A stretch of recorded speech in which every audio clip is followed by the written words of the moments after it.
ثنا سعید صاحبہ کا سوال کہ اسرائیلی مصنوعات کے بائیکاٹ کا جب ذکر کیا جاتا ہے تو بعض لوگ یہ اعتراض کرتے ہیں کہ مذہبی طبقہ ان کی مصنوعات کا بائیکاٹ کا کہتا ہے مگر فیس بک اور یوٹیوب کا استعمال پھر بھی جاری رکھے ہوئے ہے، رہنمائی فرما تو دیجیے۔ ہم اس چیز کا استعمال ان کے فیور کے لیے نہیں کر رہے، ہم اسی سے ان کو جواب دے رہے ہیں۔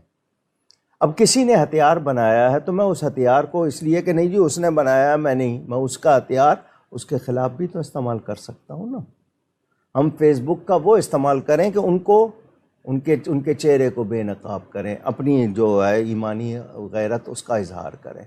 اس طرح تو آپ کہیں گے کہ جی سڑکیں، ہوائی جہاز، پھر آپ ساری چیزوں کے نام لیں گے، لیکن مصنوعات کا مطلب ہوتا ہے معاشی طور پر ہم اپنا احتجاج ظاہر کریں۔ اگر آپ ان کی بنائی ہوئی یا کھانے پینے کی 10 چیزیں نہیں لیں گے تو ان کی کمر ٹوٹے گی یا نہیں؟ کچھ تو ان کو جواب دو، کچھ تو بتاؤ۔ نہیں کرنا چاہتے ہو تو قبر میں اپنے پھر یاد رکھنا، جواب آپ نے دینا ہے۔ کیا حدیث شریف میں یہ نہیں ہے اللہ فرمائے گا قیامت کے دن میرے دشمن سے دشمنی رکھی، میرے دوست سے دوستی رکھی، تو کیا جواب دیں گے یہ؟ الحب للہ والبغض للہ۔